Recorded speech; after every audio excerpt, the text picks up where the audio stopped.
About 10 days after 9/11, I went through the Pentagon, and he said, I just got this down from upstairs, meaning the Secretary of Defense's office today, and he said, this is a memo that describes how we're going to take out 7 countries in 5 years, starting with Iraq and then Syria, Lebanon, Libya, Somalia, Sudan, and finishing off Iran. We've called for regime change in Iraq, Libya, Iran, and Syria. In the first 2 countries, we've had regime change, and obviously it's been, I'd say, a disaster. I think we agree. No, I don't agree with that. And let me. You don't think it's been a disaster? Well, I think the overthrow of Saddam Hussein, that military action, was a resounding success. We have heard that 500,000 children have died. You know, is the price worth it? I think this is a very hard choice, but the price, we think the price is worth it. Yes, we came, we saw, he died. Did it have anything to do with your visit? We should provide material, financial support to the opposition if they desire it. We should work with intelligence services from other countries, Saudi, Israel, to provide more pressure. There's a lot we can do, and we should do it. Our goal should be regime change in Iran. The declared policy of the United States of America should be the overthrow of the mullah's regime in Tehran. The behavior and the objectives of the regime are not going to change, and therefore the only solution is to change the regime itself. Over the past couple of weeks, there has been a renewed war propaganda effort directed at Iran, focusing on Iran regime change. The focus of these efforts is mainly twofold. First, the U.S. government and the Western media has been focusing on the increasingly violent Iranian protests, anti-government protests in Iran, focusing on them as if they are organic and local, simply a revolt against an oppressive government. However, that is entirely false. These protests, which have been in reality going on for months and are only now, at this time, beginning to receive more coverage, these protests are admittedly being organized by the MEK, a violent radical terrorist group, as well as being fully supported by the U.S. government and what it constitutes as, quote, our people. The MEK is a significant movement in Iran, and not just the MEK, but other similar kinds of organizations opposed to the regime. Now, there is no organization as comprehensive as the MEK, or with the both internal and foreign, and where we would constitute the foreign support. You've been able to form resistance units all over Iran. Those protests are not happening accidentally. Those protests are happening because they're being coordinated now. They're being coordinated by many of our people in Albania and many of our people here and all throughout the world. Many of our people in Albania and many of our people here and all throughout the world. Several weeks ago, in coordination with these propaganda efforts, Secretary of State Mike Pompeo tweeted that he was going to sanction the abuses by the Iranian government against the Iranian protesters. The sanction campaign is admittedly starving the Iranian people as it has completely crippled the economy. So to think that putting more sanctions on the government is going to somehow help the civilians, the very civilians that the sanctions we already have put on the government are actually harming, is absolute ridiculous insanity. But of course the goal isn't really helping the civilians, it's affecting regime change. It's the regime we're trying to overthrow sees us as a threat. You are a threat. It isn't reality. The protests are getting worse. I don't know when we're going to overthrow them. It could be in a few days, months, a couple of years, but it's going to happen. They are going to be overthrown. The sanctions are working. The currency is going to nothing.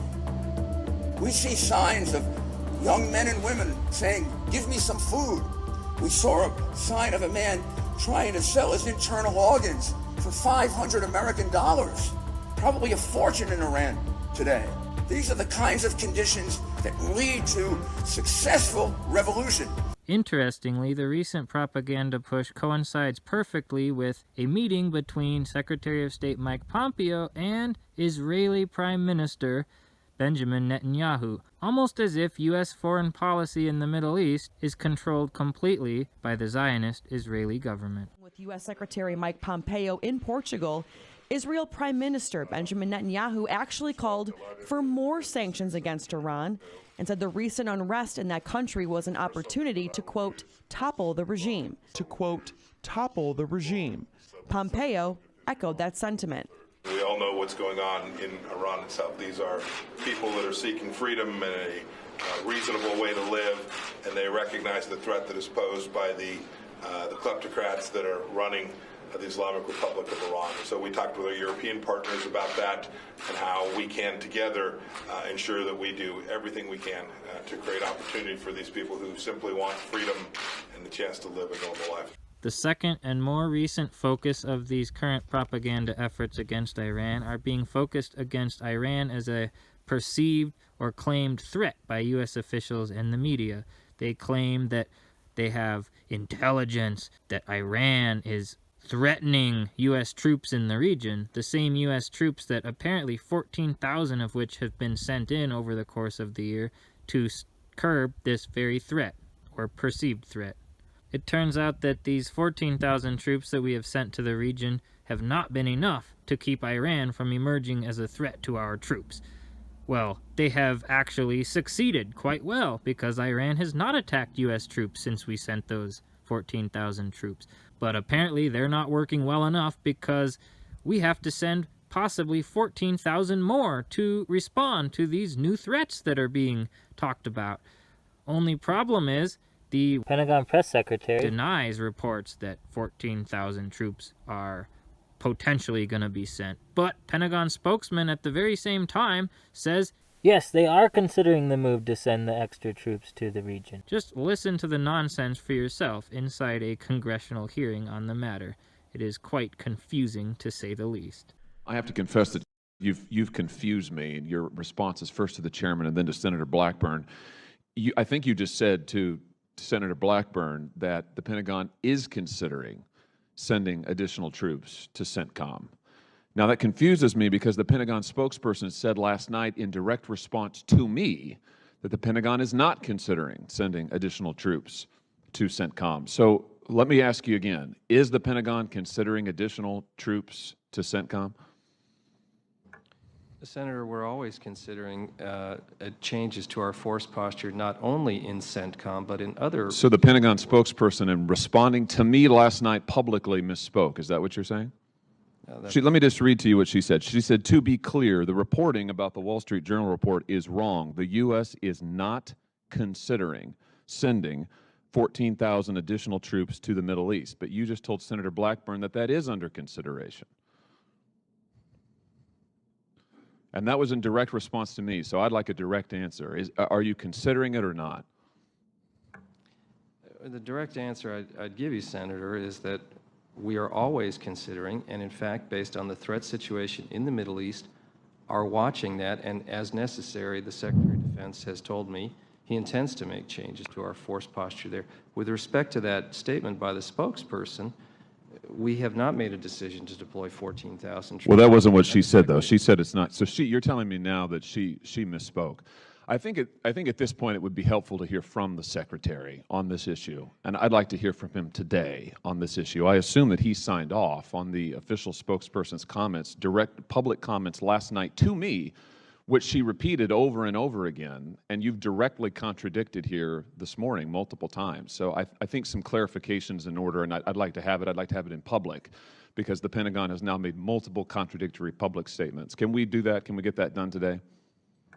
I'll talk to the Secretary of Defense about that. Great. But I do want to say, Senator, I wouldn't agree with your characterization that I have directly contradicted the spokesperson. Well, how can that be the case when she says the United States is not considering sending additional troops to the Middle East, and you just said that you are? I believe her statement was, we're not considering sending 14,000 troops. Right. Example, So wait, I'm sorry. What's your testimony then? Your testimony is different from that, because you just told Senator Blackburn that that is under consideration. For example, Senator, there isn't some pending document with the Secretary of Defense that states deploy 14,000 troops. Do you approve, yes or no?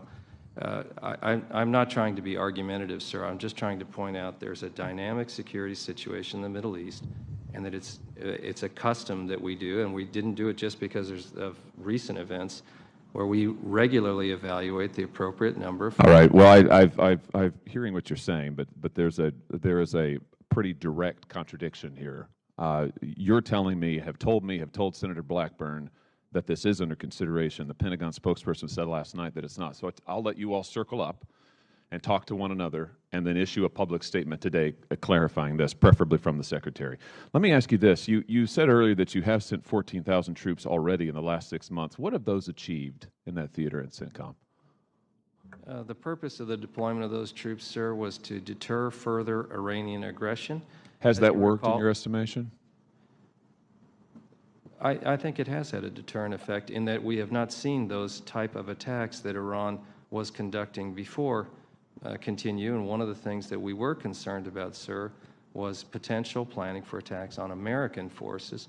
And I would note we haven't had American forces attacked by the Iranians in that period to produce deaths or casualties, things of that nature.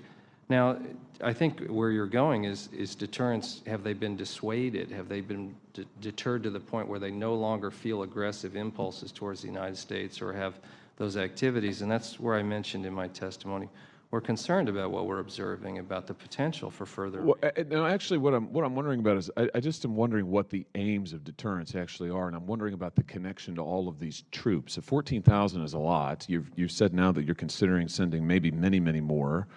I just am wondering what it is exactly that we're aiming to deter, question number one. Question number two, what the connection is with this very large troop buildup. I don't think I understand actually what our strategy is here.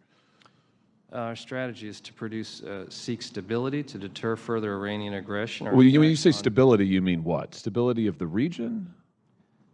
For example, the absence of attacks on Americans. Well, that's different. I mean, regional stability and the absence of an attack on American forces are two very different. I mean, what is regional stability exactly, and how would we aim to achieve that?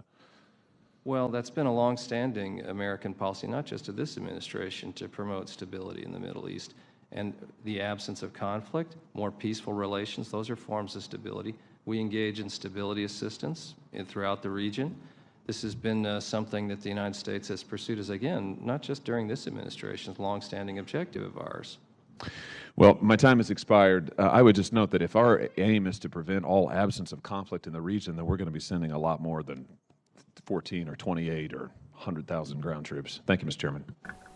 Wow, way to talk in circles to avoid answering some straightforward questions. But that's politics for you, and if the U.S. was up front like Israel was about its foreign policy with Iran in regards to pushing for regime change, maybe answering the questions would be a little simpler.